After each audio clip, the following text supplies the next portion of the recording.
우리가 지난주하고 저지난주에는 족보에 대해서 우리가 생각을 했습니다. 4장에는 이 가인의 후예들이 어떻게 삶을 이끌어갔고 그들이 어떻게 번성을 했는가에 대해서 생각을 했고, 지난주 5장에서는 가인이 죽인 아벨을 대신해서 태어났던 누구시죠? 예? 셋의 후손을 10명에 대해서, 아담의 후손 전부 10명에 대해서 우리가 지난주에는 이 5장에서 생각을 했어요. 이 사람들은 아벨의 후손들을, 그러니까 셋의 후손들이니까 좀 경건한 모습의 삶을 살았죠. 그래서 가인의 후손들은 세속적인 욕망과 이 땅의 인간을 위한 어떤 세속화된 사람 중심의 삶을 살았고, 셋을 비롯한 그 후손들은 하나님 중심의 삶을 사는 경건한 사람들이었죠. 그 족보가 4장하고 5장에 나왔었습니다. 우리가 그걸 지난주에 생각했는데, 그러다가 보니까 벌써 이 가인의 후예는 7대까지, 그리고 셋의 후예는 10대까지, 노아까지 나오는 이런 이야기를 통해서 굉장히 많은 사람들이 이 땅에 이제 생겨나고 번성을 했다는 것을 우리가 알게 됐죠. 그 말씀은 하나님께서 인간을 창조하시고 그들에게 명령하셨던 게 뭐냐면 생육하고 번성하여 땅에 충만하라 하는 축복이었는데, 정말 사람들이 그런 축복을 받고서 늘어났어요. 그런데 이렇게 사람이 늘어나는 것은 하나님의 굉장한 축복이지만, 문제는 인간이 사람이 늘어나면 또 덩달아 늘어나는 게 있어요. 뭐가 늘어나죠? 죄가 늘어나는 거예요. 그러니까 교회가 그러니까 사람들이 많이 오면 뭐가 늘어나죠? 네? 헌금이 늘어나죠. 헌금이. 그런데 여기 보면 사람이 늘어나면 죄가 늘어나는 거예요. 참 놀랍잖아요. 어떻게 이런 일이 있을 수 있나. 그런데 실제로 사람들이 번성하면 할수록 죄가 늘어나요. 근데 그 죄가 늘어나는 정도가 점점 악해지는 거죠. 지금 6장은 바로 그런 이야기를 하고 있어요. 지금 6장의 이야기를 이렇게 보면은 하나님이 천지를 창조하시고 아담을 만드시고 난 다음에 성경의 역사대로 하면 한 1500년이 지난 때쯤 되는 것 같아요. 왜냐하면 1500년 정도 지나면.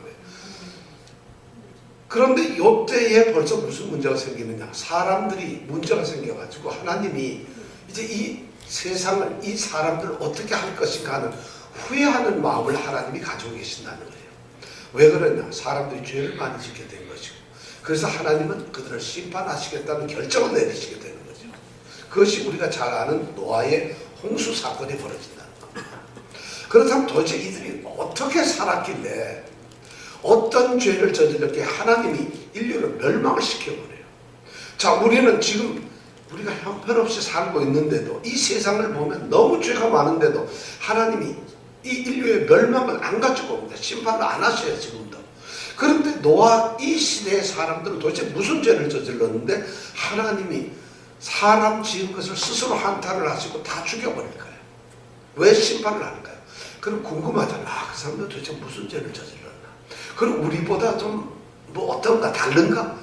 그 사람들 우리보다 더 악했나? 이런 궁금한 점이 있는데, 오늘 말씀이 바로 그런 것을 이제 우리에게 들려줍니다. 그래서 오늘 이 말씀을 잘 들어보면서 우리가 서로 은혜를 나누기를 원합니다. 자, 우리 한 목소리로 오늘 성경 말씀을 1절부터 6장 1절부터 4절 말씀까지 우리 함께 읽어보겠습니다.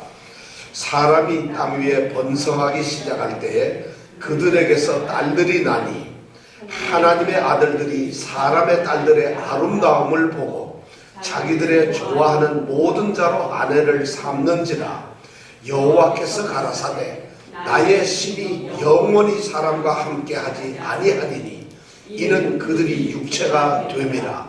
그러나 그들의 날은 120년이 되리라 하시니라.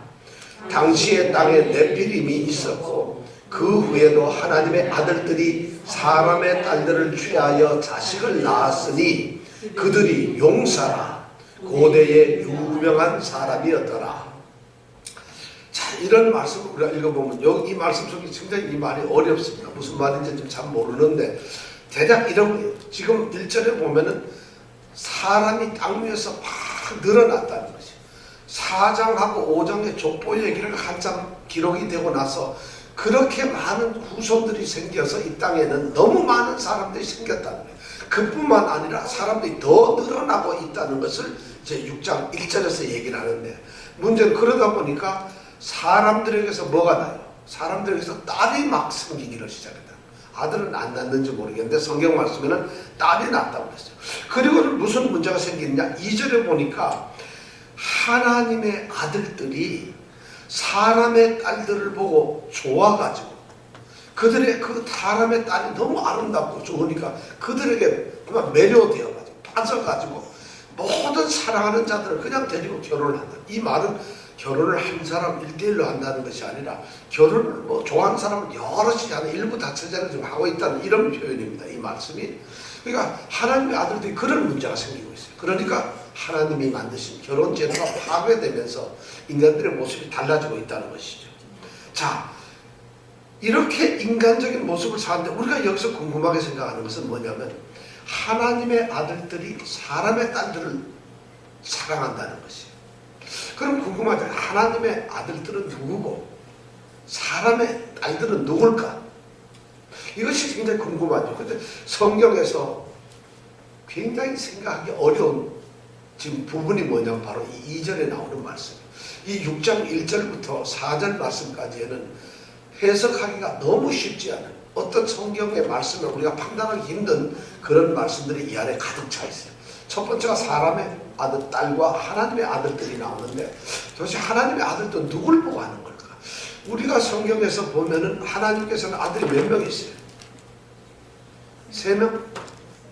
하나님 아들이 몇 명 있죠? 지금 하나님? 우리가 본 사람이 한 명인지 본분이 한 명인지 더 있을지도 모르는데, 근데 우리가 성경에 보면 예수님이 한 분밖에 없어요. 분명 우리는 독생자라고 그러고 외아들이라고 얘기를 하는데, 여기 보면 사람의 이 딸을 사랑하는 하나님의 아들들이 있다는 거예요. 하나의 하나님 아들이라면 딱 한 번 결혼하면 끝날 텐데 아들들 하는 걸로 봐서 굉장히 많다는 거예요. 그러면 이 아들들이 누굴까? 여러분 생각이 누굴 같아요? 도대체 하나님의 아들이 누구겠어요? 잘 생각이 안 나요. 그러면 좀 문제를 내겠습니다. 사지선다형 1번. 이거는 다 성경학자들이 연구를 한 건데, 이 하나님의 아들이 누구냐, 아들들이. 어떤 학자들은 이렇게 생각을 했어요. 그 당시에 좀 세력을 가지고 힘을 가진 귀족들, 좀 권력자들을 하나님의 아들들이라고 얘기를 한다 이거예요. 왜냐하면은 우리가 문학적으로나 또는 어떤 표현을 할 때, 왕을 표현할 때 보통 태양의 아들 또는 하나님의 신들의 아들이라고 표현을 하거든요. 그래서 그 당시 이 어떤 족장의 역할을 할 수 있는 사람이 많은데도 이름이 10명밖에 안 나오잖아요. 7명밖에 안 나오니까 이런 사람들을 하나님의 아들이라는 표현을 써가지고 좀 귀족들 또는 왕족들, 힘 있는 권세자들의 그런 사람들을 뭐라고 한다? 하나님의 아들들이라 그러고. 그럼 그 사람들이 누구와 결혼하냐? 사람의 딸은 누구냐? 평민들. 그냥 평범한 보통 그냥 자기네들이 상대할 수 없는 세상의 그런 평민들의 딸을 사랑한다. 이렇게 해석을 하는 분들이 있어요. 그래가지고 왕들이나 귀족들이 그냥 평민의 딸을 보는 대로 이쁘기만 하면 그냥 막 데리고 사니까 여럿이 살고, 그다음에 너무 많은 사람들이 늘어난다. 자, 1번 귀족과 같은 왕족을 말한다. 사람의 아들들. 2번 저 하늘 천상에 보면은 하나님뿐만 아니라 많은 신들이 있다는 거죠. 근데 신들 중에는 왕 중에 왕이신 하나님도 계시지만 좀 저급하고 좀 수준 낮은 그런 신이 있다는 거예요. 그 신들이 하늘에서는 별로 힘을 못 쓰다 보니까 이 땅에 와가지고 사람의 딸을 보니, 인간들의 딸을 보니까 이쁘더라는 것이죠. 그래서 그들과 결혼을 했다. 이거는 고대 히람이나 이런 역사에 보면 많이 나옵니다. 신들과 인간이 결혼해서. 그래서 낳게 되면 누굴 낳게 되겠어요? 반은 사람이고 반은 신인, 반신 반인의 사람을 낳는다. 그래서 보면 여기 4절에 보니까 당시의 땅에 네피림이 있었다. 네피림은 아주 건장한 대단히 큰 거인들을 말하는 거거든요. 그래서 네피림은 바로 이렇게 좀 신들과 사람들 사이에서 태어난 후손이다. 그래서 이건 하나님의 아들들이란 그렇게 어차피 하나님의 걔는 못 당하지만 좀 수준 떨어진 낮은 그런 신들을 말한다. 이게 2번입니다. 세 번째 그게 아니고 이 하나님의 아들들은 천사들이다. 천사들. 하나님의 천사를 하나님의 아들들이라고 얘기했다는 것이죠. 이거는 굉장히 성경적으로 우리 근거가 있어요. 욥기서를 읽어보면 욥기서 1장 6절 또는 2장 1절에 보면은 욥이 지금 세상에 살고 있는 그 당시 제일 부자인데 하나님이 욥을 보면서 천상에서 하늘에서 회의를 합니다. 하나님이 주제로 하는 회의가 있어요. 근데 거기에 마귀가 옵니다. 그 마귀가 와가지고 사탄이 와서 뭐라면 하나님 저 욥을 내가 가서 시험을 좀 해서 좀 고생을 하고 내가 해서 저 친구가 정말 하나님을 잘 믿는가 안 믿는가 하면 내가 시험을 하고 욕을 해보겠습니다 하는 그런 회의를 하는 거예요. 그 장면에 보면은 하나님 그 앞에서 모여있는 천사들이 있는데 그 천사들을 1장 6절하고 2장 1절에 보면 욥기서 보면 하나님의 아들들이라는 표현을 써요. 하나님의 아들들이 회의를 하러 왔다는 거예요. 그러니까 이건 천사다. 그리고 또 그뿐만 아니라 실제로 창세기 이후에 넘어가고 19장이나 이런 데 가보면 또 18장 이런 데 보면은 천사들이 사람의 모습으로 나타났어요. 아브라함에게도 나타났고 또 소돔 고모라 성에서 롯한테도 나타나가지고 롯에게 징계를 내리기 위해서 찾아가잖아요. 그래서 거기서 막 동성애 한다고 그래가지고 막 쫓겨나고 이러잖아요. 천사들이. 그러니까 천사들이 사람의 모습을 가지고 있었던 게 창세기에는 또 나타나요. 그래서 이건 천사들이다. 하나님의 아들들 성경적 근거로 봐서. 그래서 그들이 천사와 사람들이 결혼을 해서 애를 낳았는데 그게 바로 네피림 거인들이다. 그래서 그 사람들이 죄를 저질러서 하나님이 천사들 하나님의 아들들이 이렇게 죄를 저질렀기 때문에 분노하시고 심판하시는 거다. 세 번째는 천사들. 네 번째는 이 하나님의 아들들은 그거 다 아니고 이 성경 말씀의 문맥을 통해서 잘 생각해야 되는데 봤더니 하나님께서 족보를 썼는데 4장에 보면 가인과 같이 경건치 않은 사람을 썼고 5장에는 셋 후손들을 썼는데 이 셋 후손들은 삶이 보면 하나님 중심의 삶을 살았다. 그래서 하나님을 믿는 자들 경건한 사람들을 성경에서 뭐라 그러느냐 하나님의 자녀들 하나님의 아들들 이런 표현을 쓴다. 그래서 그거는 뭐냐 이 셋 후손의 사람들 남자 아들들이 가인 사람의 딸은 뭐냐 가인족 속의 딸들 그래서 그 딸들을 좋아하게 됐다. 그래서 셋 후손의 남자와 가인 후손의 딸들이 결혼하게 된다. 이건 뭐냐 경건한 신앙인과 불신자들이 서로 결혼을 해서 이것이 타락의 길로 갔다. 그래서 그런 일을 지금 얘기를 하고 있어요. 그래서 이 하나님의 아들들은 바로 셋의 후손들이다. 자녀들 아들들이다. 이렇게 해석을 합니다. 자, 이게 4번. 어느 거겠어요? 1번 귀족. 이 만신전에 있는 전능한 이 신들. 3. 천사들. 4. 셋의 후손들. 3번, 4번. 뭐겠어요? 성경을 좀 읽어보고 얘기를 듣죠. 성경을 잘 읽어보면서 기도하는 마음으로 주시오. 성령님이 깨닫게 해주셔야 되잖아. 그죠? 말씀을 깨닫게 하는 성령님이니까. 뭐 같아요? 자, 1번 좀 들어보세요. 귀족들, 왕 이런 사람들이 됐다. 없네. 귀족은 아니라고. 2번, 좀 신들 중에서 좀 수준 낮은 신들이 내려와서 사람을 닮아 결혼했다. 그것도 아니에요. 3번, 천사들이 내려와서 결혼했다. 4번 셋의 후손들이 아들들이 결혼했다. 하나 둘 셋 천사들이 그럼 뭐 같아? 근데 여러분 천사 아니면 지금 생각 같아서 셋의 후손인 것 같은데 천사들이 그랬다고 하는 것은 초기에 유대인들 중에서 랍비들 또는 유대 역사가들 우리 필로라든가 요세푸스라고 하는 유명한 그런 이 역사학자들이 천사로 인정을 했어요. 왜냐하면 성경적 근거로 봐서 이건 천사다 이거에 틀림없이. 그리고 그러면 셋의 후손이라고 이렇게 생각을 했던 사람들은 누구냐? 이거는 오거스틴, 루터, 칼빈 뭐 이런 종교개혁자들보다 이런 학자들이 전부 다 이건 셋의 후손이다 이렇게 얘기를 했는데 양쪽 다 사람들이 믿는 사람이 빵빵해요. 그래서 누군지를 모르겠는데 우리가 이제 이렇게 비판을 해볼 수 있어요.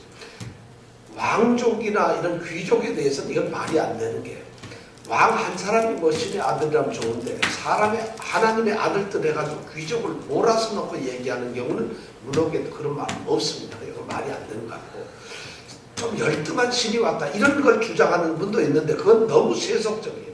하나님의 말씀을 갖다가 어떻게 신과 인간을 좀 신화적 비성경적으로 만들어버리는 거니까 그건 말이 안 되는 거죠.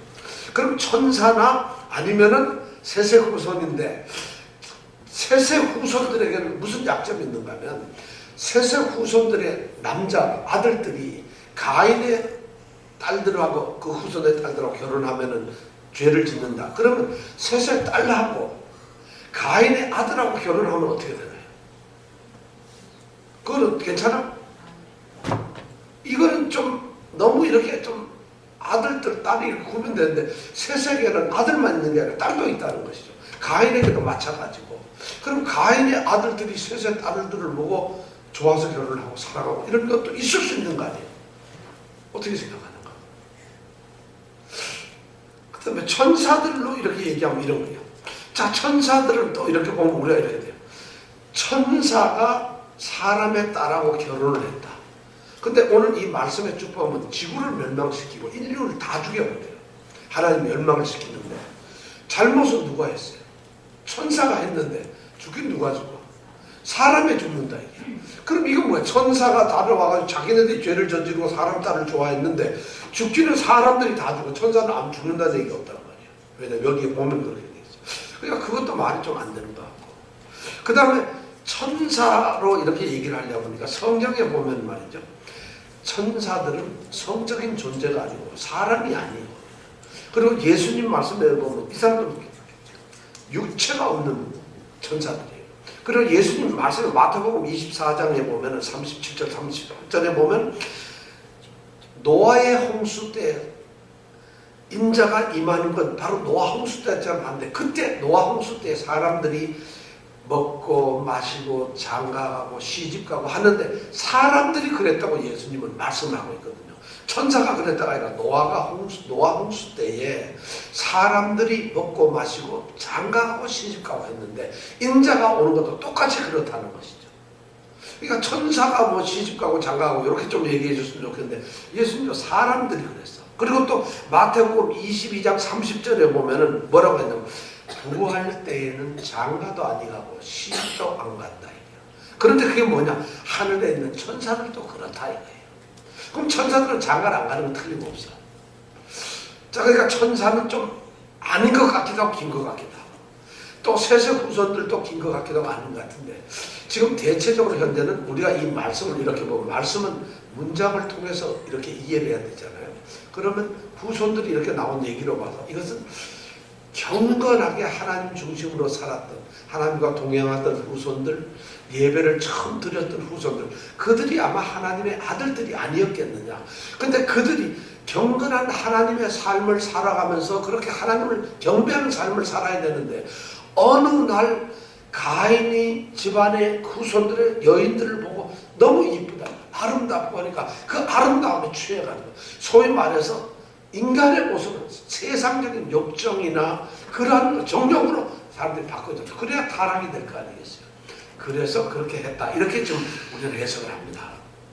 제가 보기에는 셋의 후손들이 걸로 나는 그렇게 생각을 하는데 그래도 꼭 정답은 없는데 말씀은 이제 저는 셋의 후손으로 생각을 하고 이제 말씀을 제가 드리겠습니다.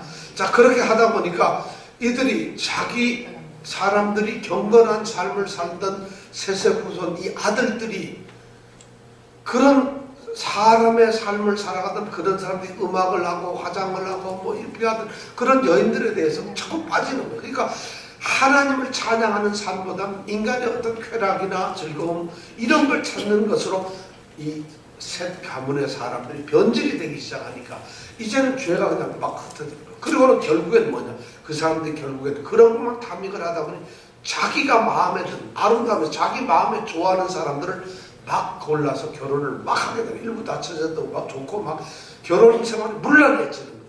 그것이 뭐냐? 바로 2절에 나와 있는 전체적인 말씀이라는 거예요. 그러니까 죄가 그렇게 돼버렸어요. 그런 상황이 지금 되었다는 거죠. 그러니까 하나님이 오늘 뭐 3절에 보니까 하나님이 이렇게 보니까 어떻게 되죠?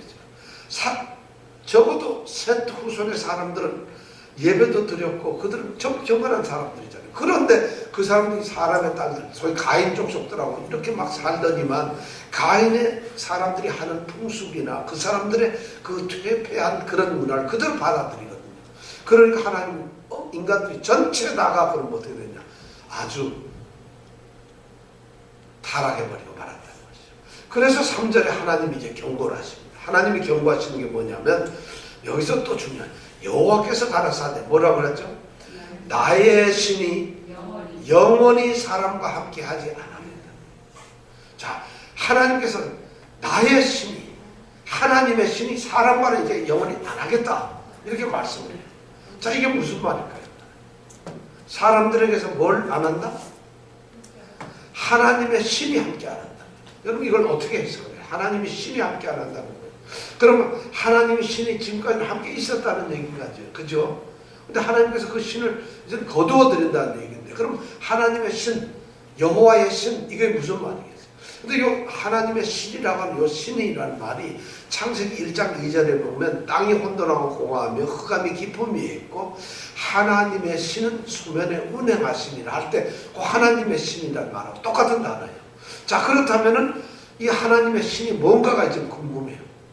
자, 하나님의 신이라는 게 뭘까? 뭔데 하나님께서는 이제 함께 안 하는 걸로 할까? 사람들과. 하나님의 신이 뭐겠어요? 네? 하나님의 신, 성령.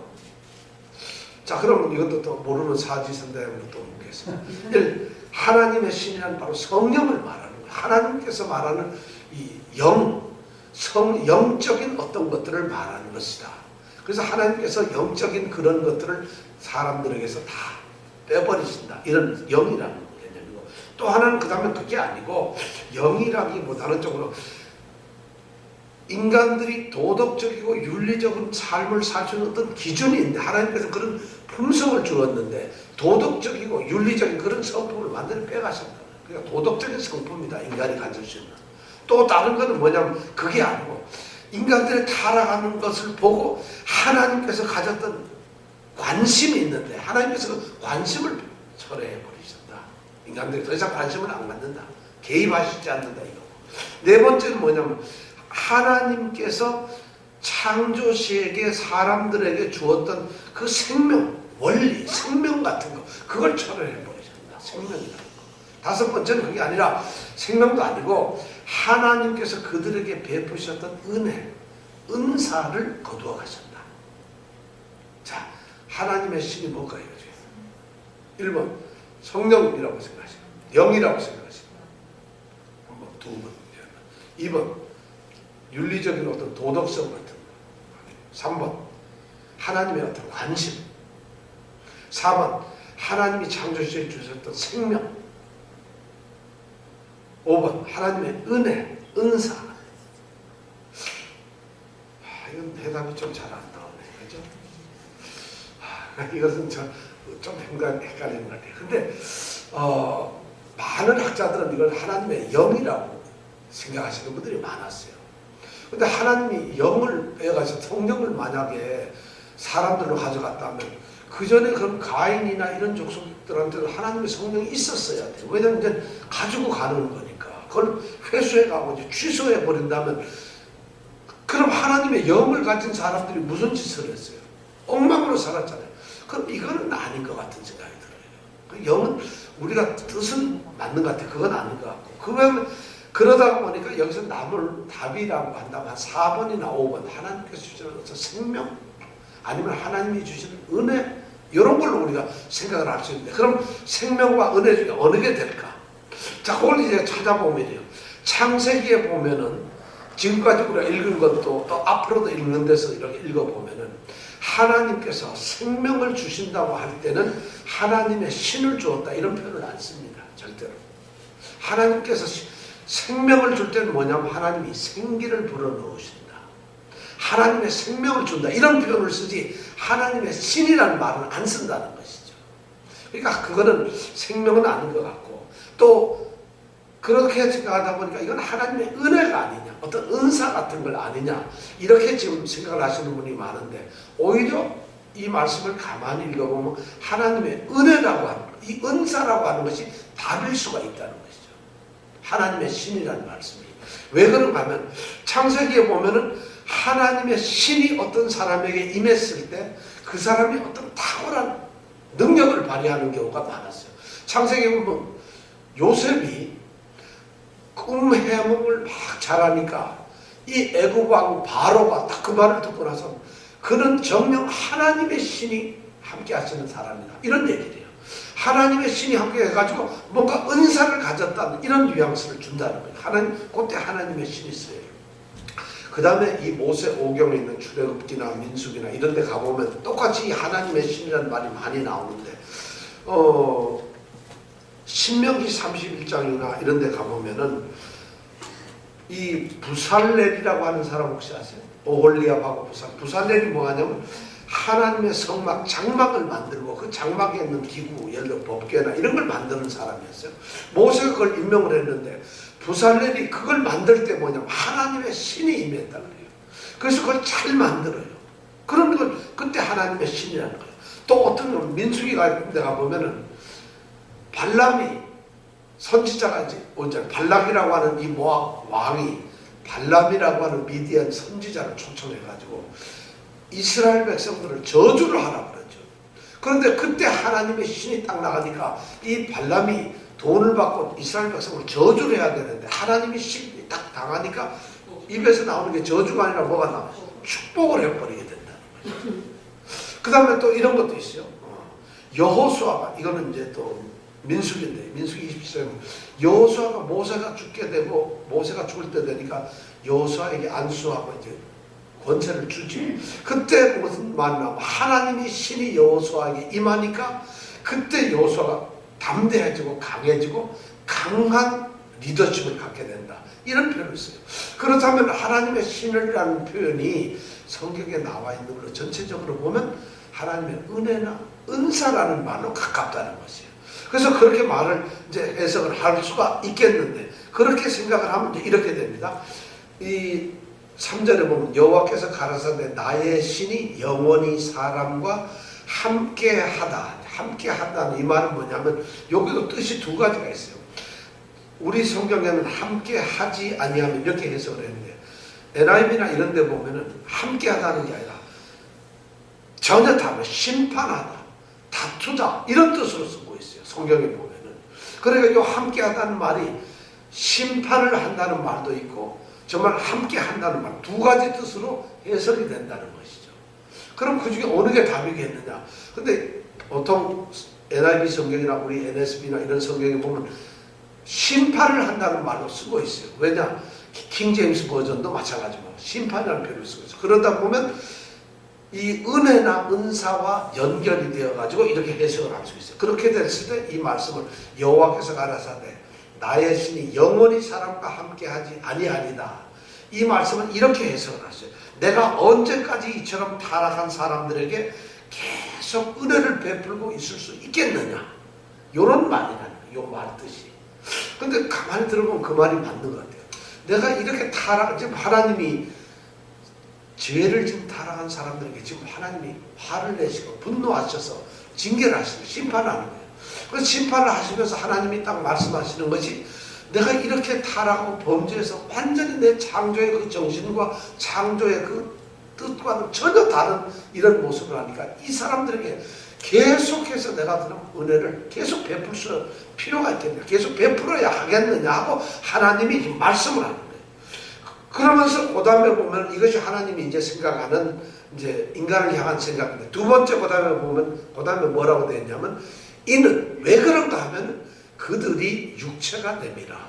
그러나 그들의 날은 120년이 되리라 하니라. 이런 말이 나온다는 거예요. 자, 그럼 이는 왜 그러냐? 이들이 육체가 됨이라는 거예요. 육체가 된다는 뭐냐면 육체라는 말은 사람이라는 말이에요. 타락해서 육신의 일을 쫓는 그런 타락하고 부패한 인간을 나타낼 때 보통 육체라는 표현을 쓰거든요. 성경에서는. 그러니까 이는 육체가 됨이라 하는 얘기는 왜 하나님이 은혜를 계속 쏟아야 되냐. 이들이 벌써 뭐냐. 부패하고 타락한 사람들이 아니냐. 근데 할 필요가 있냐. 그런 뜻으로 이는 육체가 됨이라 하는 것이고. 근데 거기까지는 이해가 되는데 그 다음이 문제. 그러나 그들의 날은 120년이 되리라. 이게 무슨 말일까요? 자, 이제 그러면 그런데도 하나님이 이제 그렇게 해가지고 내가 더 이상 은혜 베풀 필요 있어? 이 타락한 인간들한테 이렇게 말씀을 많이 하셨다는 요 뜻은 뭐예요? 그들의 날이 120년이다. 이거 뭐예요? 무슨 뜻이겠어요? 네? 120년이 무슨 뜻이에요? 내가 이제는 900년씩 1000년씩 살게 했는데 그게 아니라 인간의 수명을 앞으로 120년을 줄여버리겠다. 이제는 더 못 살게 하겠다. 이런 의미가 될 수 있겠나요? 네? 수명을 좀 단축해서 한 120년으로 이제 줄이겠다. 전에는 많은 학자들이 그렇게 생각을 했어요. 왜냐하면 실제로 수명이 막 줄잖아요. 노아 홍수 이후로는. 그런데 노아 홍수 이후에도 뭐 우리는 막 주는 줄로 알았는데 가만 보면 120년 넘게 다들 살았어요. 아브라함도 이삭도 야곱도. 요셉만 110세에 그냥 10살까지밖에 못 살았지 나머지는 다 120이고 다 넘게 살았어요. 그러면 그거 하나님이 120이라고 해놓고 나서 어떤 사람은 더 살게 한다는 이건 좀 공평치가 않잖아요. 그러니까 이거는 좀 안 맞는 것 같아요. 그래서 지금은 어떻게 해석을 하냐면 그들의 날이 120이라는 것은 하나님께서 이제는 하나님께 은혜를 안 베푸시려고 했어요. 그들이 타락을 했으니까. 그러면 타락하고 이제 이들을 징계를 해야 되는데 심판을 해서 멸망을 시켜야 되는데 그럼 어떻게 하냐? 멸망을 시킬 날이 이제 너희들이 회개하고 기다리고 멸망을 해야 될 날이 얼마 남았다? 120년 기회를 주겠다. 이런 표현이에요. 너희들에게 120년 동안 앞으로 기회를 준다. 시간을 줄 테니까 그들의 날이라는 것이 이제 너희들은 120년 동안에 이제 살게 될 것이고 그때는 내가 이 세상을 멸망시키겠다. 이런 뜻으로 해석을 하는 거예요. 그러니까 회개하고 앞으로 사람들이 남아있는 시간이 120년이라는 거예요. 그 실제로 그렇게 우리가 생각을 해보면 그 말이 맞아요. 노아가 홍수를 맞아서 이제 방주에 들어가서 홍수에 들어갈 때 그때 나이가 몇 살인 줄 아세요? 600살이에요. 600살이에요. 그러면 120년 전에 앞으로 너희들이 120년밖에 못 산다. 너희들이 회개한다면 120년 동안 기회를 주겠다. 노아가 방주를 만드는 것도 120년 동안 만들어야 되는 거예요. 그러니까 그죠? 그러면 노아는 몇 살 때 이 하나님의 말씀을 들었을까? 480세에 들었겠지, 그죠? 그리고 500세에 세 아들을 낳았고. 그러니까 노아가 방주를 만드는 게 몇 년 걸려? 120년이 걸렸다는 거예요. 120년이. 그래서 120년 동안에는 그들에게 회개할 기회를 주었다는 거예요. 그런데 노아는 절대로 자기는 죄를 안 짓고 계속 했다는 것이죠. 자, 그래가지고 하나님께서 은혜를 이렇게 이제 줄여버리신 거죠. 그렇게 해가지고 이제 인간들에게는 최후의 통첩으로 그들을 심판하는 것이 이제 120년 남았다는 이런 말씀을 했어요. 근데 보면 자, 그렇게 해가지고 하나님 심판했는데 4절에 보면 또 놀라운 얘기가 나오죠. 당시의 땅에 네피림이 있었고 그 후에도 하나님의 아들들이 사람의 딸들을 취하여 자식을 낳았으니 그들이 뭐라고요? 용사, 유명한 사람들이 되었다는 것이죠. 자, 네피림이라고 하는 것은 말 뜻으로 이 신체적 조건은 거인이라는 얘기. 아주 키가 큰 장대한. 모세가 여호수아와 갈렙을 비롯한 그 12지파를 보냈을 때 족장들이 갔을 때 정탐을 하고 와서 뭐라 그래요? 그 땅에 갔더니 거인들이 아낙 자손들이 너무 많더라. 바로 그 사람은 뭐냐면 네피림이라는 거예요. 이 네피림이라는 말의 뜻은 떨어졌다. 떨어진 자들. 어디서 떨어졌는지 뭐냐면 떨어진 자들이라는 그런 의미인데 실제로 이 네피림이라는 말은 하여튼 거인을 나타내는 단순한 말인데 신체적으로는 그렇지만 도덕적으로 그들의 윤리적이거나 그들의 어떤 인성적으로 보면 그들이 타락한 무법자들이에요. 힘이 세고 이러니까 이 네피림이라는 자들은 선한 무슨 뭐 등치만큼 이상한 거인들이 아니라 자기의 신체를 가지고서 불법을 저지르고 포악하게 하는 이런, 그러니까 그 당시에 말하면 폭군이죠. 폭군. 네피림을 그러니까 이 루터 같은 사람은 폭군이라는 표현을 썼는데 바로 그런 사람들이라는 거예요. 네피림. 그러니까 세상이 죄를 하도 짓다 보니까 등치 크고 힘 있는 사람이 세상을 지배하는 이런 세상이라는 거예요. 거기다가 하나님의 아들들하고 사람의 딸을 해가지고 낳은 사람들이 누구냐? 자녀들이 또 똑같이 용사들이에요. 아주 용감하고 힘이 센 사람들이에요. 어떻게 하나님께서 그런 유전자를 주셨는데 힘이 센데 그들이 뭐냐면 어떤 사람이냐? 유명한 사람들. 유명하다는 것은 뭐 이름이 명성이 뛰어나다 이런 뜻이 아니고 아주 악명이 높은 사람들. 힘이 세니까 힘으로 정복하고 해가지고 그러니까 영어로 말하면 famous가 아니라 notorious라는 친구들이라는 아주 악한 대로 그냥 이런 사람들이라는 것이죠. 자, 그러니까 지금 이 세상이 어떻게 됐느냐? 힘 있는 사람들은 힘의 논리로 사람들을 폭군으로 막 학정을 하고 사람을 죽이고 막 합니다.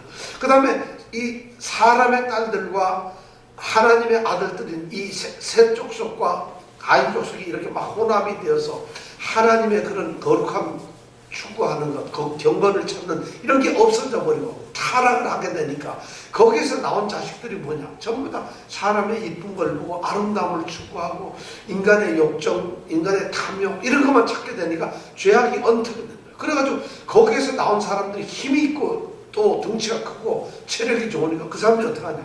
또 악행을 하는 거예요. 그러니까 세상이 막 완전히 끝났다는 거예요. 아주 악한 거예요. 가만히 보면은 그 당시에 이 1절서부터 4절까지 이 말씀을 가만히 보니까 사람들, 남자들은 셋 족속 사람들 뿐만 아니라 뭐 가인은 족속은 말할 것도 없지만 전부 다 아름다움, 육체적 정욕, 뭐 미모, 외모 이런 거, 뭐 이런 것만 전부 다 찾는 그러니까 아주 대표적인 사회가 되어버렸어요. 그 다음에 불법적으로 힘센 이 부도덕한 세상에 불의한 자들, 힘을 가지고 권력을 가지고 이런 자들이 어떻게 되냐? 사회 지도자가 되고 유명한 사람들이 되어버려요. 그래서 사회를 지배하는 것이 전부 악한 사람들이 지배하는 이런 사회가 되고 말았어요. 자, 이런 사회가 되니까 세상에는 악밖에 없는 거예요. 이 노아 시대의 그 사회상을 가만히 보면 오늘날 우리하고 가만히 비교해보자. 오늘은 어때요? 오늘날 우리 사는데 요새 인기 있는 게 최고 인기가 뭐예요? 연예인들. 연예인들은 여러분 뭘로 봐요? 연예인들도 있잖아요. 판치죠. 운동선수들. 자, 정치인들 보세요. 어떤 사람들. 별별 죄를 다 졌는데도 그 사람들이 사회적으로 권력을 잡고 전부 다 해요. 그리고 엉뚱한 경제도 뭐 돈 가진 이 부정하고 나쁜 짓 하고 정말 사회를 좀먹는 이 그런 사람들이 세상을 지배하고 있어요. 오늘날하고 보면 어떻게 비교가 안 돼. 똑같아요. 이렇게 어떻게, 야, 어떻게 이럴까.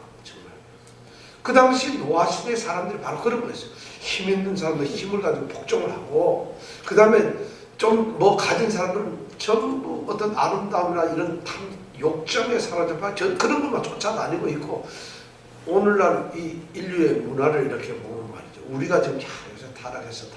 요새 너무 이게 심각해. 말세야 하는데 이 말세보다 이 노아의 말세가 더 심했다. 바로 그런 똑같은 말세의 모습은 똑같이 그래요. 요새는 연예인들 보고 이러면 뭐 자살하고 왜 그러는지 모르겠어요. 근데 전부 보면 사회가 그렇게 되고 있잖아요. 자, 이렇게 지금 되고 있어요. 이게 말세 현상입니다. 그러니까 이런 세상대가 인간의 모습으로 갔다. 그러니까 하나님께서는 창조를 하고 자기의 창조, 하나님의 창조의 목적이 뭐예요? 보시기 아름다웠던, 힘이 아름다웠던 그 사람들이 이렇게 해가지고 타락이 돼버리니까 하나님께서는 드디어 어떤 문제가 생기냐? 실망을 하시게 되는 거예요. 그 사건이 이제 5절부터 12절에 나와 있습니다. 한번 같이 읽어볼까요? 좀 길지만 5절부터 함께 있습니다. 시작. 여호와께서 사람의 죄악이 세상에 관영함과 그 마음의 생각의 모든 계획이 항상 악한 뿐임을 보시고 땅 위에 사람 지으셨음을 한탄하사 마음에 근심하시고 땅 위에 사람 지으셨음을 한탄하고 마음에 근심했다. 누가 그랬다고요? 하나님이. 자, 7절 그 다음에 가라사대 나의 창조한 사람을 내가 지면에서 쓸어버리되 사람으로부터 육축과 기는 것과 공중의 새까지 그리하리니 이는 내가 그것을 지었음을 한탄함이니라. 그러나 계속 읽어갑니다. 시작. 그러나 노아는 여호와께 은혜를 입었더라. 노아의 사적은 이러하니라. 노아는 의인이요 당생의 완전한 자라. 그가 하나님과 동행하였으며 그가 세 아들을 낳았으니 셈과 함과 야벳이라. 때에 온 땅이 하나님 앞에 패괴하여 강포가 땅에 충만한지라. 하나님이 보신즉 땅이 패괴하였으니 이는 땅에서 모든 혈육 있는 자의 행위가 패괴함이었더라. 자, 드디어 하나님이 이제 심판 경고를 합니다. 근데 하나님께서 세상을 보셨는데 이 세상의 악함을 보세요. 그러니까 5절에 보니까 여호와께서 하고 제 끝에 보면 뿌님을 보시고, 하나님이 세상을 봤더니 하나님이 제일 창조를 하시고 세상을 보았을 때는 하나님이 보시기에 심히 좋았더라 했는데 지금 세상을 보니까 엉망이 돼요. 자, 어떻게 되나? 첫째, 사람의 죄악이 세상에 어떻게 됐다고요? 첫 번째, 관영이다. 관영이 뭔지 아세요? 관영? 아주예요. 아주. 그러니까 관영이란 말은 굉장히 크다. 죄가 아주 크다. 아주 많다. 아주 죄가 풍성하다. 죄가 너무 빽빽해가지고 빈틈도 없이 꽉 차있다. 이런 말이 관영이라는 말이에요. 그렇게 됐다. 자, 근데 이 관영이란 말은 그러니까 죄가 그냥 적당하게 있는 게 죄가 있는 것이 아니라 죄 자체가 생겨가지고는 그 죄가 더 질이 나빠졌다. 아주 악해졌다는 거죠. 그냥 죄 짓는 것도 사람을 죽였다가 아니라 사람을 죽이는데 더 악하게 죽여요. 도둑질을 하는데 그냥 도둑질이 아니라 더 악하게 하는 것이 육체적인 정욕이나 부정함, 나쁜 짓을 하는데 그 일을 그냥 전에는 죄를 저질렀는데 지금은 더 흉악해지고 더 파렴치해지고 더 잔인해지고 극악무도해지고 뻔뻔스러워지고 대담해지고 이런다. 그러니까 죄 짓는 것이 점점 악해졌다. 뭐 지금 세상하고 점점 다른 게 없어요. 한번 여러분 잘 생각해보세요. 그래. 세상에 죄가 더 관영해지게 됐어요. 그런다 보니까 왜 그런가 하면 사람들이 생각하는 거 이렇게 보니까 하나님이 지었을 때 하나님은 하나님의 형상과 자기의 모양을 따라서 사람을 지었는데 하나님은 그런 성품을 지었는데 이 사람들에게 죄성이 개발되고 나타나다 보니까 도대체 이 사람들은 뭐예요? 사람의 모든 마음에서 나오는 마음의 생각과 계획이 항상 모두가 악해요. 그렇다면 그럼 사람들은 그 당시에 사람들은 전부 나쁜 짓만 했을까요? 전부 악하기만 했을까요? 좋은 사람도 있었을 거라는 거예요. 근데 이 말은 좋은 사람도 있었다는 이런 전제를 깔고 있는데 이 말의 뜻은 뭐냐면 인간들이 완전히 부패했다. 인간 전체의 인간 본성이 부패했다는 거예요. 그래서 사람들이 생각하는데 마음이 이렇게 있으면 마음에서 딱 생각하고 계획이란 그 생각을 실행으로 옮기는 것이에요. 그러니까 생각하고 실행 옮기는 게 모든 것이 악했다는 거예요. 그 이유가 뭐냐? 인간들에게 죄성이 있다는 거죠. 그리고 인간들의 지금 마음은 하나님의 창조 때가 아니라 이미 죄를 저질러서 타락한 그런 본성, 죄악된 본성이 있다는 거예요. 그뿐만 아니라 인간들은 하나님의 징계를 받고 영원히 살 수 있는 생명이 있었는데 하나님의 심판을 받고 징계를 받으면서 이제는 불완전하고 한계가 있는 그런 인간으로 달라졌다는 것이죠.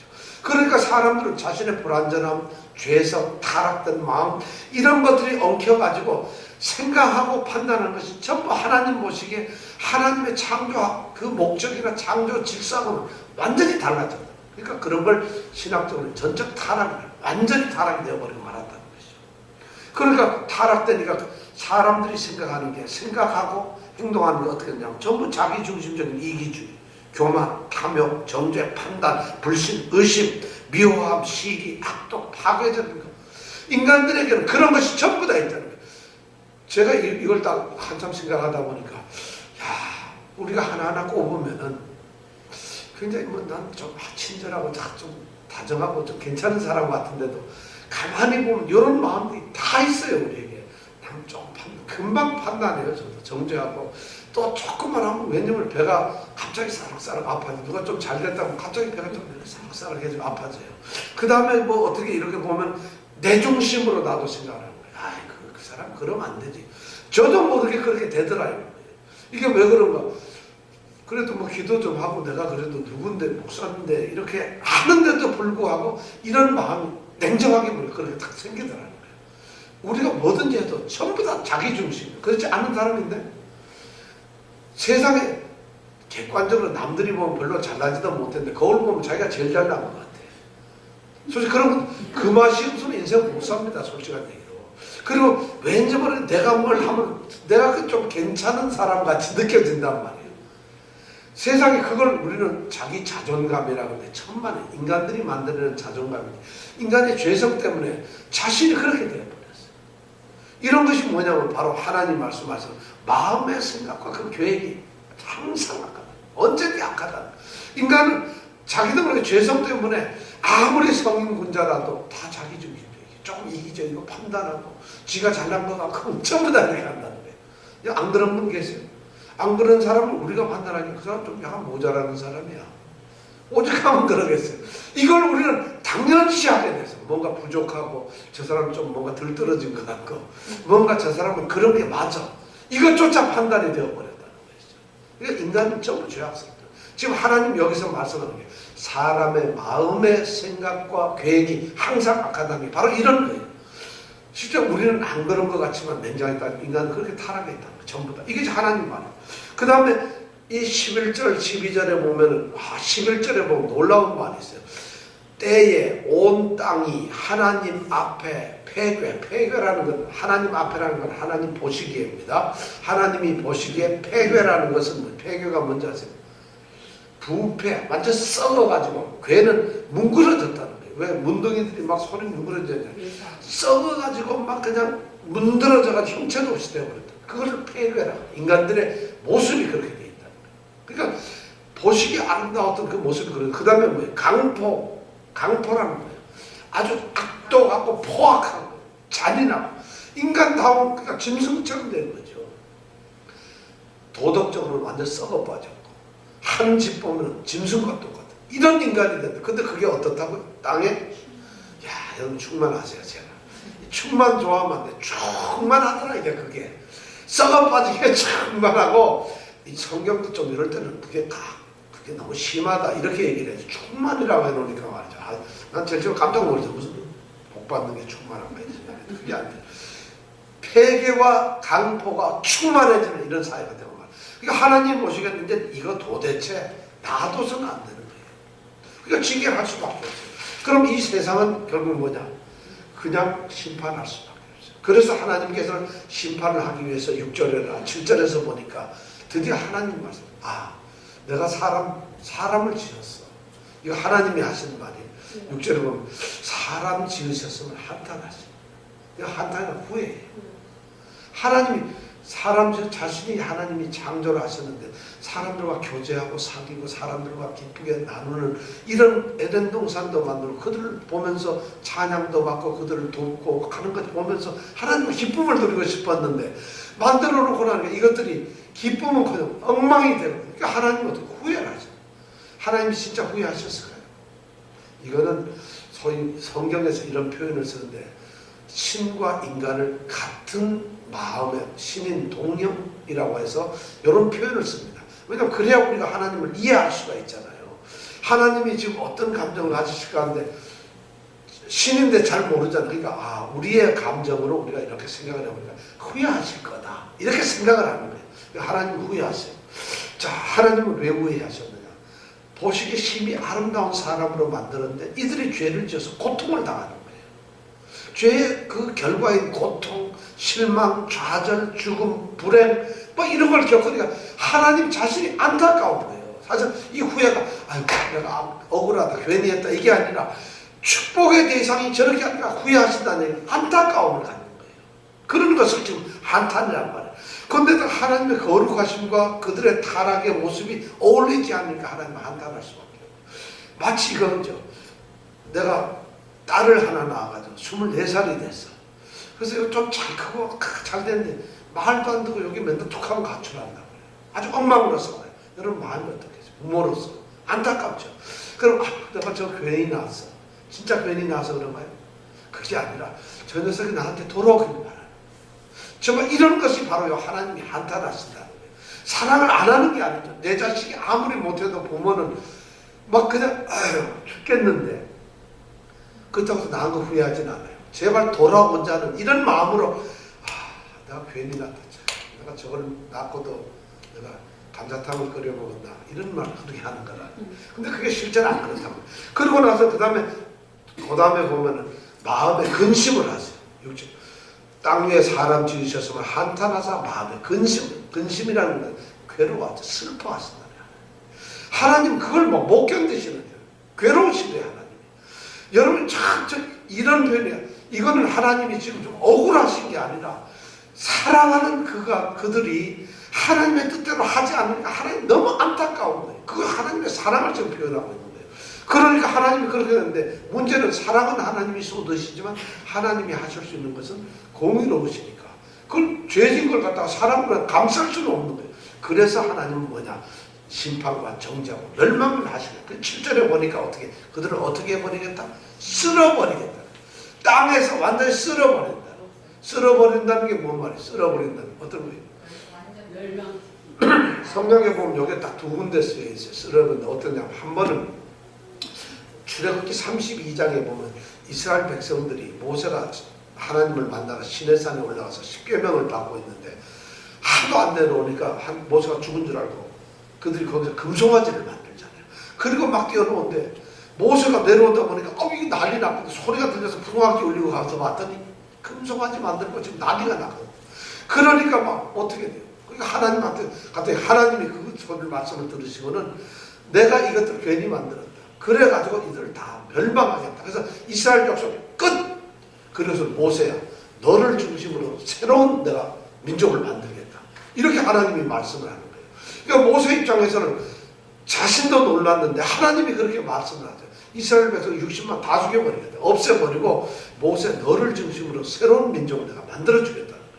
그때 모세가 한 게 뭐예요? 32장 출애굽기 32장 32절 보면 하나님 아니세요. 그게 아닙니다. 제발 이들 죄를 용서해 주세요. 이들을 제발 하나님 그러시면 안 됩니다. 저는 그런 거 다 실수로 이들 죄를 용서해 주세요. 만약 용서를 안 해주신다면 하나님의 책에서 내 이름을 지워버리세요. 차라리 나를 지워버려. 나는 이 사람들 그렇게 하나님 벌을 내려서는 안 됩니다. 이들을 용서해 주세요. 내 백성인 건 난 싫습니다. 차라리 하나님 나를 없애버려. 이들을 살려달라.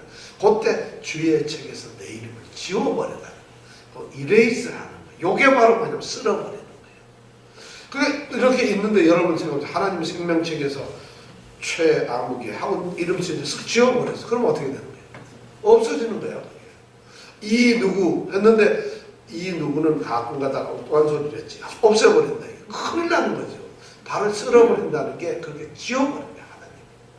그런 뜻이 있고 또 하나는 뭐냐면 또 하나 어떤 때 사용되면 열왕기 하 21장에 보면 또 사용되는 거예요. 이때 뭐냐면 그릇을 닦듯이 깨끗하게 씻는 거예요. 므낫세 유다의 므낫세 왕이 폭정의 1인자였어요. 그때 뭐냐면 21장 13절에 보면 내가 사마리아를 잰 줄과 아합의 집을 다림보던 추로 예루살렘에 배포했다. 그러면서 뭐냐면 또 사람이 그릇을 씻어 엎음같이 예루살렘을 씻어 버려버리겠다. 요게 바로 뭐냐면 쓸어버리겠다. 아주 흔적도 없이 깨끗하게 없어요. 그러니까 하나님은 이 백성들을 멸절하시겠다는 그걸 가지고 있어요. 그런데 사람으로부터 어떻게 되어 있죠? 거기 보면 7절에 보면 사람으로부터 육축, 짐승이죠. 기는 것, 기어다니는 것들. 그 다음에 공중의 새까지 그렇게 해버려요. 짐승들이 뭐 다 없애버리겠다는 얘기예요. 근데 이거 가만히 보니 뭐 하나 빠졌어요. 물에 사는 새는 고기들은 없앤다는 말이 없어요. 그러니까 홍수를 내니까 고기는 안 죽는다는 거겠죠. 그죠? 야, 이 성경도 그러니까 하나님이 대충 쓰는 게 아니야. 불에 태웠다면 고기도 죽을 텐데 홍수가 나도 물고기들은 안 죽는 거예요. 그러니까 물고기는 뺐어요. 여기 보니까. 그래서 제가 궁금해가지고 보니까 꼭 어떻게 그렇게 돼 있더라고요. 그래서 이렇게 다 쓸어버리는 거예요. 완전히 그러니까 그러면 자 이렇게 보세요. 사실 짐승은 누구 때문에 죽는 거예요? 왜 짐승이 죽어야 되는 거야? 하나님께서 이 질서를 만드실 때 사람을 위해서 사람을 필요를 위해서 짐승을 만들었고 사람의 기쁨을 위해서 하나님께서 자신의 기쁨을 위해서 사람을 만들었듯이 사람을 위해서 짐승이고 동물이고 식물이고 새를 만들으신 거단 말이에요. 그런데 사람이 잘못하면은 하나님께서는 짐승까지 합니다. 오늘날 사람이 이 자연 관리를 잘못하면 자연 보호를 안 하면 어떻게 돼요? 자연들이 엉망이 되잖아요. 그러니까 사실 우리 사람 관리자로서 책임이 굉장히 큰 거예요. 자, 그렇게 해가지고 하나님은 그런 징계를 내리시겠다. 그래서 물로 홍수로 이제 벌을 내리시겠다는 것이 결정이 났어요. 그러면 이 세상은 이제 끝나는 거예요. 근데 하나님은 그러면 과연 그렇게 다 죽이실 건가? 8절부터에 보면 8절 9절을 보면 달라요. 8절 9절만 한번 읽어볼까요? 그러나 노아는 여호와께 은혜를 입었더라. 야, 중요한 얘기죠. 그러나 노아는 여호와께 은혜를 입었더라. 노아의 사정은 이러하니라. 노아는 의인이요 당대에 완전한 자요 하나님과 동행하는 자. 하나님은 다 죽이시는 것이 아니라 그렇게 다 멸망의 길에서도 하나님은 구원자를 낳는다. 왜냐하면 그렇게 안 하면 안 되는 것이 뭐냐면 하나님이 창세기 3장 15절에 약속을 하셨거든요. 뱀의 후손과 여자의 후손이 있죠. 뱀의 후손들은 계속 죄를 짓겠지만은 여자의 후손이 언젠가 나타나서 이것을 갖다가 뱀의 후손을 멸하겠다는 거예요. 바로 그리스도 구원자에 대한 약속이 있었단 말이에요. 자, 그런데 모든 사람을 다 죽여버리면 누가 구원을 해요? 하나님께서는 그 구원자, 구속의 역사를 이루시기 위해 가지고 바로 우리를 남겼다. 그게 누구냐? 노아라는 것이에요. 노아. 근데 노아는 어떻게 보면 8절에 보면 어떻게 되어 있어요? 자, 노아는 여호와께라는 건 여호와 보시기에 이런 말이에요. 여호와가 보시기에, 여호와가 보는 데서, 그러니까 하나님이 이렇게 노아를 봤는데 어떻게 됐다고요? 그게 여호와께 은혜를 입었더라. 노아가 은혜를 입었어요. 여기 중요한 말인데, 여러분 은혜를 입었다, 은혜 받았다 이런 말 많이 쓰잖아요. 노아는 어떤 은혜를 받았겠어요? 여러분 생각에 은혜가 뭐겠어요? 여러분 우리가 오늘 은혜를 주시옵소서, 은혜를 그리고 목사님 설교하면 오늘 은혜 받았습니다 이런 얘기 하잖아요. 은혜가 뭐겠어요? 이 은혜라는 말을 우리가 막 써요. 은혜라는 게 얼마나 좋은지 교회 이름에다가 우리 딸 이름에다가 조카 이름에다가 이 은혜라는 걸 너무 좋아한단 말이에요. 근데 은혜라는 말의 이 뜻이 우리가 너무 남용이 돼서 교회가 진짜 은혜를 모르고 써요. 심각한 문제예요. 어떤 교회는 목사님이 설교를 하는데 설교를 하다가 제가 어려서 너무 가난하게 살아가지고 도시락도 못 사가고 신발이 없어가지고 어머니가 신발을 사주면은 학교 갈 때 그 신발을 신지 않아요. 가방에 들고 있다가 학교 앞에 가서 싹 신고는 들어간대요. 왜냐면 신발이 다를까. 그렇게 내가 고생을 했습니다 하면은 그 다음에 예배 끝나면 교인들이 뭐라 하는지 목사님 오늘 말씀에 은혜 많이 받았습니다. 은혜라는 게 뭐겠어요, 여러분? 여러분 오늘 말씀 은혜 받습니다. 은혜가 뭡니까? 여러분 생각에 은혜가 뭔 것 같아요? 하나님 하나님 이렇게 봐주신 은혜? 은혜가 뭘까요? 여러분 은혜 받았다는 소리 때문에 교독교회가 이렇게 심각한 문제. 은혜를 잘못 알아요. 아무거나 찬송을 막 너무 하고 야 오늘 찬송에 은혜 받았어. 오늘 뭐 그리고 또 뭐 하는데 야 너 진짜 은혜 받아. 목사님 너무 은혜. 우리 교회 너무 은혜스러워요. 절대 그런 뜻이 아니라는 거예요. 은혜가 뭐겠어요? 근데 그게 다 은혜와는 아무 관계없는 말을 엉터리로 은혜라고 생각했어요. 왜냐하면 우리는 은혜라는 걸 갖다가 뭔가 뭐 일을 하면 보상을 받는 거, 뭐 대가 받는 이런 개념을 가지고 있어서 은혜라는 말의 정확한 뜻은 뭐냐? 불쌍히 여긴다. 불쌍하다고 생각하는 거예요. 그럼 여러분 오늘 말씀을 잘 들었는데 오늘 은혜 받았습니다. 이 얘기는 뭐예요? 하나님이 나를 불쌍히 여기셨어. 이거 말이 안 되잖아. 그죠? 은혜라는 말을 쓸 수가 없어요. 은혜라는 말은 불쌍히 여겼다. 하나님께서 특별히 호의를 베푸셨다. 이 말이에요. 하나님, 더군다나 이 은혜라는 건 더 높고 더 강한 사람이 아주 보잘것없는 사람 앞에 아무 대가도 없이 호의를 베푸는 거예요. 이게 은혜예요. 그럼 여러분 설교를 듣고 야 오늘 은혜 받았습니다. 그 누구? 목사님한테 은혜 받으면 너 어떻게 은혜를 받았다? 호의를 받았어요? 목사님 설교를 했는데 오늘 호의 받았습니다 이렇게 얘기하면 되나? 오늘 불쌍히 여김을 당했습니다. 말이 안 되죠. 그 은혜라는 말 써서는 안 되는 거예요. 그럼 뭐라고 해야 돼요? 오늘 말씀에 뭐 어떻게 해야 돼요? 감동. 이건 무슨 드라마가 아니야. 난 감동적이었어. 이것도 안 되는 거예요. 자, 그러니까 이런 말을 기독교가 왜냐면 이런 용어를 갖다가 이상하게 엉뚱하게 쓰다 보니까 기독교 변질되는 거예요. 단어가 잘못 쓰면 변질이 돼요. 그러니까 은혜의 생활을 한다. 은혜의 생활을 한다는 건 여러분 참 우리가 나는 하나님의 은혜 속에서 이렇게 얘기를 하면 그 말이 뭐냐면 참 불편한 것도 없고 모든 것이 다 풍족하고 아쉬운 게 없고 이런 걸 은혜롭다 그러잖아요. 정말 하나님 불쌍히 여기게. 불쌍한 건 내가 지질이 지면 형편없는 상태 이거 불쌍한 것 이러는 건데 전혀 다른 말이에요. 은혜라는 말은. 그런데 왜 은혜라는 말을 쓰냐? 바로 여기서 노아는 지금 뭐냐? 은혜를 입었다는 거예요. 은혜를 입었다는 얘기가 뭐냐? 하나님 보시기에 저 노아에게는 내가 호의를 베풀어야 되겠구나. 내가 저 노아에게는 뭔가 해줘야 되겠구나. 불쌍히 여겨야 되겠구나. 왜냐면 죽이면 안 되니까. 왜냐면 하나님께서 그래서 은혜를 입었단 말이에요. 이건 하나님이 말씀, 하나님 내가 은혜를 내가 베풀어야지. 이렇게 말하는 내가 불쌍히 여겨야지. 이 말인데 우리가 은혜롭다 이런 말을 할 수가 있는 말이 아니라는 거예요. 앞으로 그런 말씀 절대 하지 마세요. 자, 그런데 그럼 노아는 도대체 뭘 해서 하나님한테 은혜를 입었을까? 왜 하나님이 어떤 사람에게 불쌍히 여기고 호의를 베푸실까? 은혜를 베푸실까? 하나님이 어떤 사람을 좋아할까? 여기에 보니까 세 가지 나와요. 첫째, 그는 의인이었어요. 그죠? 7절에 보면, 9절에 보면 노아는 의인이었다는 거예요. 의인이라는 말은 하나님과의 관계에서 기준에 딱 맞았다는 거예요. 기준에 맞았다는 거예요. 하나님 어떤 사람의 기준을 정했는데 그 기준에 맞았을 때 의인이라는 거예요.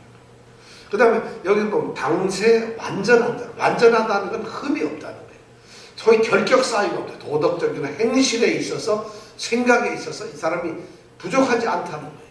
그러니까 의인이라는 말은 법적인 용어예요. 어떤 기준을 정해놓고 그 기준에 패스하느냐 안 하느냐 그걸 얘기하는 거예요. 그러면 의인이다 아니다. 의인이 아니면 뭐예요? 악인이죠. 죄인이죠. 근데 완전하다는 것은 의인으로서 의인답게 살아가는 행실, 삶이 있을 때 그 사람은 완전하다는 거예요. 어떤 사람은 의인도 안 되지만 완전하게 살려고 애를 쓰는 사람이죠. 의인이 아니면 완전하게 살 수가 없고 완전한 사람은 의인일 수밖에 없다는 것이죠. 그러니까 의인과 완전함은 같이 가는 건데 우리는 성경은 많이 아는데 삶은 달라요. 저는 뭐 열심히 하는 것 같아 예수는 안 믿어요. 의인과 이 흠없다는 거, 이 완전함은 같이 가야 돼요. 그러니까 노아라는 사람은 어떠냐? 하나님의 그 기준, 언약 관계에서 하나님의 말씀인 언약 관계에서 아주 기준에 합당했던 사람이고 그리고 그 말씀대로 그렇게 삶을 살아가서 흠도 없고 약점도 없고 도덕적으로 옳고 온전하고 그 다음에 순결하고 정직하고 지조 있게 끝까지 같은 생각을 가지고서 그 말씀대로 그냥 살아갔다는 이걸 흠이 없다는 거예요. 근데 그 언제 그랬냐? 당시에라는 건 그 당시에 그랬다는 거예요. 그 당시에 딴 사람들은 다 엉망이었는데 노아만 그랬다는 거예요. 그러니까 노아는 이건 상대적인 말. 만약 노아가 어떤 성경학자들 이런 말이에요. 노아가 만약 아브라함 세대에 살았다면 이런 소리 들었을까? 아브라함이 더 의인이었다는 것이죠. 이 신학자들이 얘기해요. 근데 노아가 살던 시대에서 노아가 상대적으로 비교해가지고 최고의 의인이었다는 거예요. 최고의 선인이었다는 거예요. 자, 그렇다면 우리는 이 세대에 우리가 의인으로 살고 흠없이 살아야 돼. 완전하게 살아야 돼요. 우리가 지금 이 세대에서 2017년 이제 일주일 남았는데 2017년 세대를 보니까 야, 이모 집사는 정말 당세에 완전한 자더라. 이 말을 들어야 된다는 거예요. 그래야지 홍수에 안 죽는다는 거예요. 그죠? 그죠? 2017년 12월 26일자로 봤을 때 최모 집사는 당세에 완전한 자였어. 이래야지 하나님이 뭘 베풀어? 은혜로 하나님 앞에 은혜로운 자가 돼요. 그래야지 홍수에 멸려주고 심판을 안 받는다는 거예요. 그 당시에 사람이 얼마나 많아서 이 노아의 사람들 중에서 이 당시에는 조상들도 많이 있었어요. 노아의 사람들이 한둘이 아니었다. 그런데 다 죽었어요. 그리고 노아만 인류가 전부 많은데 어떻게 노아만 살 수 있냐는 거예요. 하나님의 기준이 굉장히 엄격하다는 거예요. 그럼 우리는 그 다음에 세 번째가 뭐냐면 하나님과 동행을 하는 거예요. 하나님과 같이 살. 제가 동행에 대해서 지난번 설명을 드렸죠. 5장 지난번 설명, 에녹에 대해서 설명할 때 들었는데 그렇게 살아야 된다는 거예요. 이게 하나님이 성경 말씀에서 우리에게 요구하시는 거예요. 노아 같은 사람이 바로 의인이고 하나님 기준에 딱 맞아. 그 다음에 그 세대 그 당시에 그 사람은 완전한 자였어. 그리고 하나님이 같이 살았다. 함께 동행을 했다. 그러니까 하나님은 노아를 어떻게 해요? 구속사를 위해서 그 노아의 후손으로 해가지고 예수가 태어나더라고. 구속사를 이루어가는 거예요. 하나님은. 그렇다면 우리도 마찬가지예요. 우리는 여러분 어떠세요? 노아 홍수 오늘 한다면은 하나님이 창세기가 아니고 뭐 예를 들어서 21세기를 쓴다고 하셨을 때 예수생명교회의 이 암흑에는 의인이요 당세에 완전한 자라서 하나님과 동행을 했다. 그래서 너는 방주를 지어라. 그러겠어요 여러분? 방주 지을 자신 있으세요 여러분? 아니 방주도 못 지으면서 예수를 왜 믿어요? 그렇죠. 여러분 방주 구경하려고 예수 믿나요? 아니면 방주 누가 타는가 그거 알아보려고 예수 믿습니까? 우리는 구원의 방주라고 하던 얘기들은 어디서 잘 지어내요? 구원의 방주를 우리는 타야 돼요. 여러분 구원의 방주를 타려면 누가 탈 수 있겠어요? 노아만 타요. 노아밖에 아무도 못 탔어요. 인류가 몽땅 멸망하는데 의인은 한 사람밖에 없었다니. 얼마나 안타까운지 몰라요 이게 하나님의 기준이라는 거예요. 어떻게 2명도 없고 3명도 없어요. 자식들하고서 8명밖에 없다는 거예요. 왜 옆집 아저씨는 안 되고 누구는 안 됐어요? 그 당시 정말 하나님을 믿는 셋 후손의 족보에 나와 있는 셋 후손의 사람들 중에서 전부 다 그렇게 엉망이었나요? 전부 다가.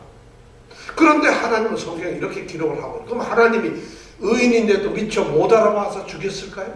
멸망을 시켰나요? 미처 호구조사를 했더니 파악이 안 돼요. 명단도 없고 실종이 되니까 그냥 홍수에 멸했나요? 아니거든요. 하나님의 판단에서 의인과 완전한 자, 동행했던 자는 하나님이 너무 잘 아시는 거예요. 저는 여러분들이 방주를 지키를 원합니다. 방주 구경하지 마세요. 방주 재료만 갖다 두지들 마세요. 방주 누가 타는가 구경하시지만 방주가 어떻게 생겼는가를 보는 게 아니라 우리는 방주를 타야 될 사람들이에요. 그러려면 노아처럼 당연히 의인이 되어야 된다는 거죠. 이 말씀 들으면 두려워요. 과연 방주를 탈 수 있을 것인가. 자, 그런데 노아에게는 이렇게 해서 하나님이 약속을 주십니다. 자, 이제 그러고 나서 다음 주부터 우리가 드디어 새해에 들어가서는 방주를 짓잖아요. 드디어 우리가 방주를 짓고 하나님의 이 심판을 우리가 살아남자는 거죠. 2018년에 꼭 살아남자. 노아처럼. 자, 우리 함께 기도합니다.